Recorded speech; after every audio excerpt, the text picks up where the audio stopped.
Hello and welcome to Wheels Boy. We are here in sunny Shenzhen to bring you a review of a BYD. No, not the BYD Seagull. We're here to give you a review of this, the BYD Song PLUS, known as the CLU when it goes on sale in the European market. Kind of. Not quite. I'll get to the details later. The important thing you need to know is that if you live outside of China, you might actually be able to buy this particular BYD.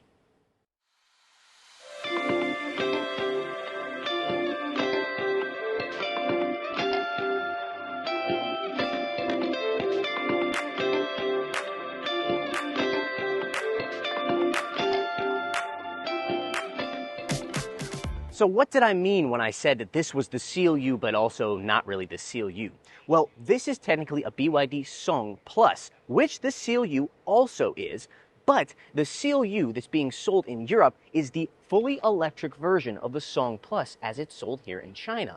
This is the DMI, the PHEV version of the Song PLUS, and this particular car is only going to be sold in the North American market. What does North American market mean? Well, doesn't mean Canada and the United States. It means Mexico and other Latin American nations in that region.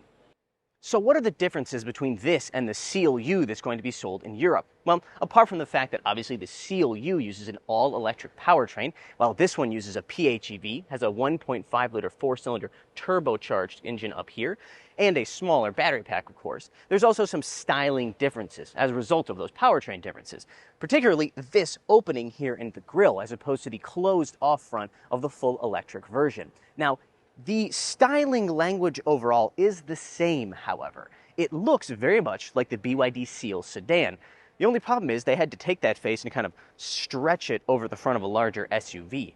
In my opinion, it looks a little bit like a serial killer who cut off somebody's face and then stretched it over theirs. I'm not sure if it works that great. It's not ugly, but if I didn't know the Seal existed, I'd probably think it looked better.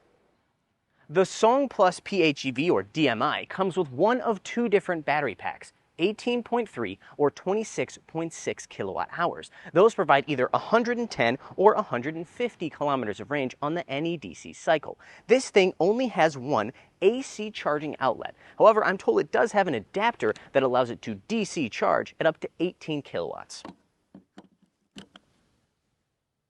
The Song PLUS is a mid-size SUV measuring 4.775 meters in length with a wheelbase of 2.765 meters. That length is around the same as a Tiguan Allspace.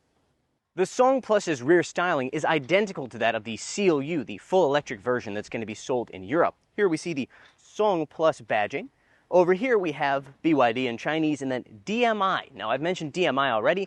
DMI is their term for their PHEV powertrain, particularly their more efficient PHEV powertrain. It stands for Dual Mode Intelligent. There's also DMP, or Dual Mode Performance.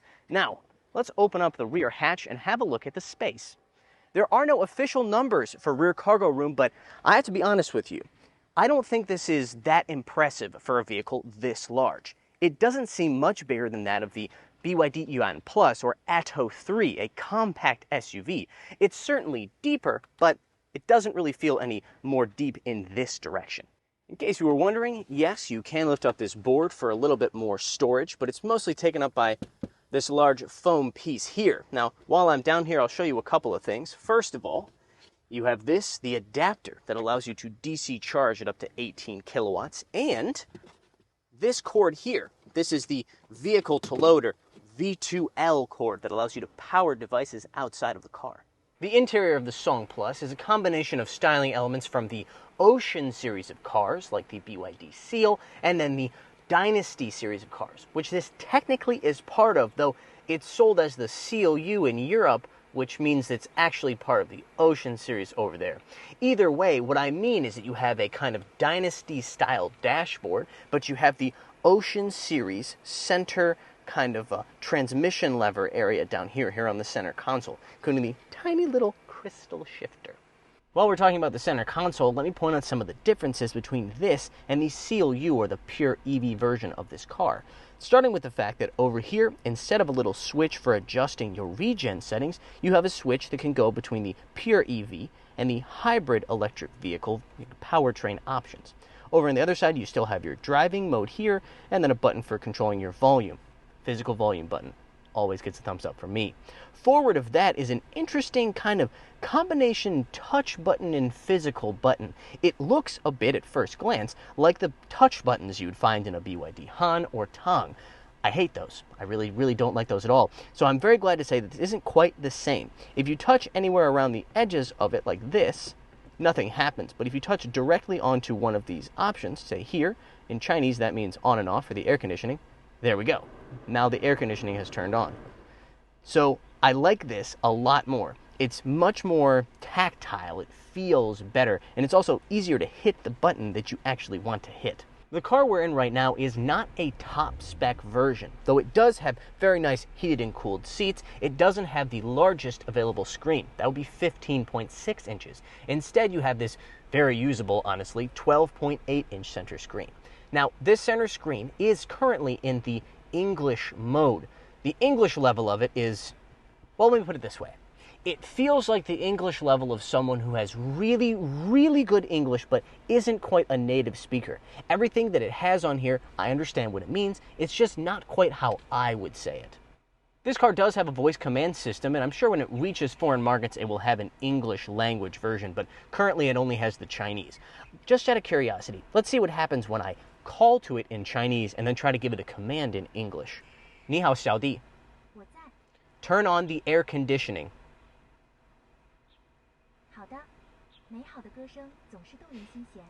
It has started playing some music.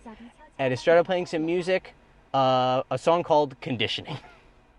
Another reason I know this isn't a top spec car is because it doesn't have wireless charging pads. The top spec car not only has one wireless charging pad, but two. These are just kind of holders for your phone. As a final note here for the front row, let's talk a little bit about storage space. You have a storage area here underneath the center console. Not a very big opening, but you could fit probably a small bag in here. You also have a glove box. That actually is increasingly uncommon on these electric vehicles because they get rid of it in order to increase space for the front passenger seat. Behind that, of course, here you have two cup holders and a decently deep center console storage area. Let's take a seat in the back seat. As I mentioned before, wheelbase of 2.765 meters, so definitely plenty of leg room with the seat adjusted for someone of my height. I'm 5'9", or about 1.75 meters in height. Down here, we have two USB charging ports. That's a Type A and a Type C. If we go back here, fold down center armrest with two cup holders. Overhead, we have this very spacious large glass sunroof, which can be opened obviously using the shade, but you can also open the front here as well.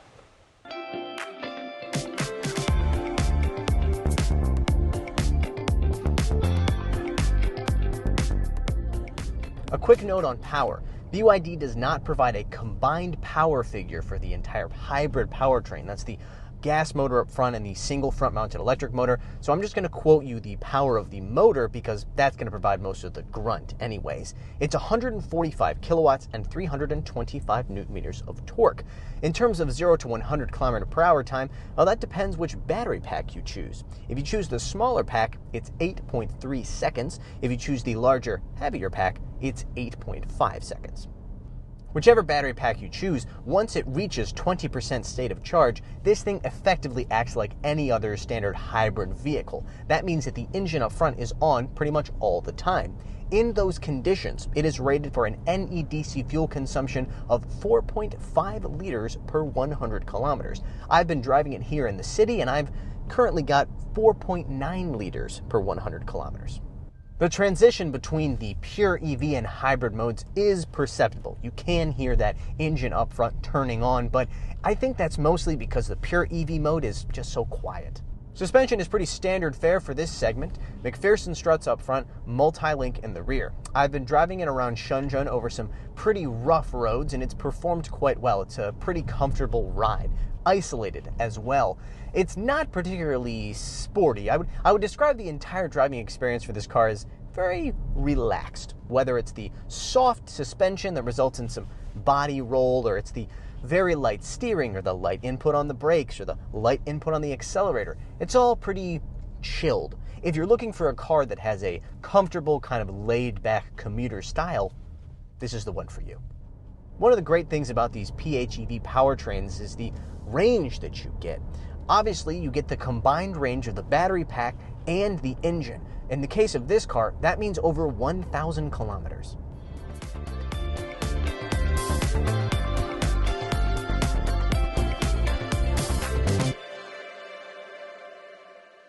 While I would have loved to have driven the full EV version of this car, the CLU as it's going to be sold in Europe, I hope that those of you living in the North American, South American, and Central American markets where this DMI or PHEV version is going to be sold found this review to be informative.